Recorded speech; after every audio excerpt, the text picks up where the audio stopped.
नमस्कार दोस्तों।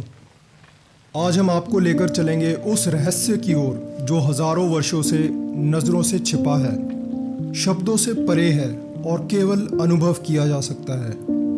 उड़ीसा, जिसे भारत का सबसे गुप्त स्थान माना जाता है, उसमें जगन्नाथपुरी न केवल एक तीर्थ स्थान बल्कि एक अनंत रहस्यों की भूमि है। यहाँ पर हर पत्थर, हर दीवार, हर प्रक्रिया में कोई ना कोई दिव्य कथा बसी है। लेकिन जो सबसे रहस्य में है वह है ब्रह्म पदार्थ। तो आखिर क्या है ये ब्रह्म पदार्थ? इसकी उत्पत्ति का रहस्य आज तक अज्ञात है। ब्रह्म पदार्थ वो दिव्य तत्व है जिसे स्वयं भगवान विष्णु का आत्मिक अंश कहा जाता है। एक दिन भगवान कृष्ण नदी के किनारे एक पेड़ के नीचे लेटे हुए थे। तभी जरा नामक एक शिकारी जंगल में आया। उसे लगा कि पेड़ के पीछे एक हिरण छिपा है, इसलिए उसने हिरण पर एक घातक बाण चलाया और जब उसने देखा कि उसका बाण कृष्ण के पैरों में जा लगा है तो वह तेजी से पेड़ की ओर भागा। बाद में कुछ टाइम बाद अर्जुन ने भगवान कृष्ण का अंतिम संस्कार किया। उनका पूरा शरीर राख में बदल गया, सिवाय उनके दिल के जो जीवित और शानदार रहा।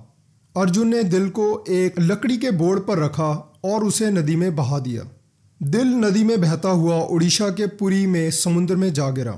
एक आदिवासी कबीले ने भगवान कृष्ण के हृदय की खोज की, जो एक गाढ़े नीले पत्थर के आकार का था। कुछ समय बाद यह पुरी के राजा इंद्रद्युम्न के हाथों में आ गया और इस हृदय को नील माधव के नाम से जाना जाने लगा, जिसे भगवान जगन्नाथ की मूर्ति के अंदर रखा गया।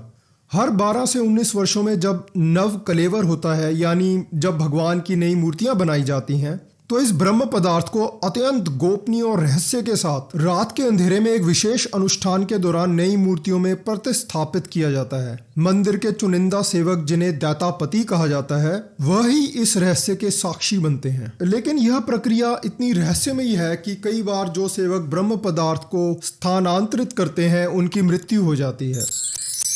और दोस्तों, बहुत लोग इस ब्रह्म पदार्थ को कुछ और भी समझते हैं। कुछ बौद्ध ग्रंथों और परंपराओं में पता चलता है कि ब्रह्म पदार्थ बुद्ध का एक दांत अवशेष है। माना जाता है कि यह दांत कुशीनगर से लाया गया है, जहां बुद्ध ने अपना अंतिम समय बिताया था, जो कि पुरी में था। तो ये तो थी दोस्तों बुद्धिस्ट लोगों की मान्यता, जबकि कुछ अन्य इसे एक प्रकार का नीला हीरा, शक्ति यंत्र या एक छोटा प्राचीन परमाणु आर्क रिएक्टर तक कहते हैं। और हाँ, एक और बात, कुछ सालों पहले एक कंट्रोवर्सी में यह तक बोला गया था कि ब्रह्म पदार्थ की फोटो खींच ली गई है। तो दोस्तों, साल था 2015। उन दिनों नव कलेवर समारोह बहुत विवादित रहा था। ऐसा कहा जाता है कि कुछ भक्तों ने जबरन ब्रह्म पदार्थ देखा और उसकी तस्वीरें खींच ली, जिन्हें बाद में सोशल मीडिया में खूब स्प्रेड किया गया। हालांकि इस फोटो के बारे में लोगों का मानना है कि पूरी तरह से ये नकली हैं और यही है जगन्नाथ मंदिर का जीवित रहस्य। एक ऐसा रहस्य जो न विज्ञान समझ पाया न इतिहास। फ्रेंड्स, अपनी राय कमेंट में जरूर बताएं और इस वीडियो को लाइक और शेयर करें। हम मिलेंगे अगले रहस्य भरे अध्याय में। जय जगन्नाथ।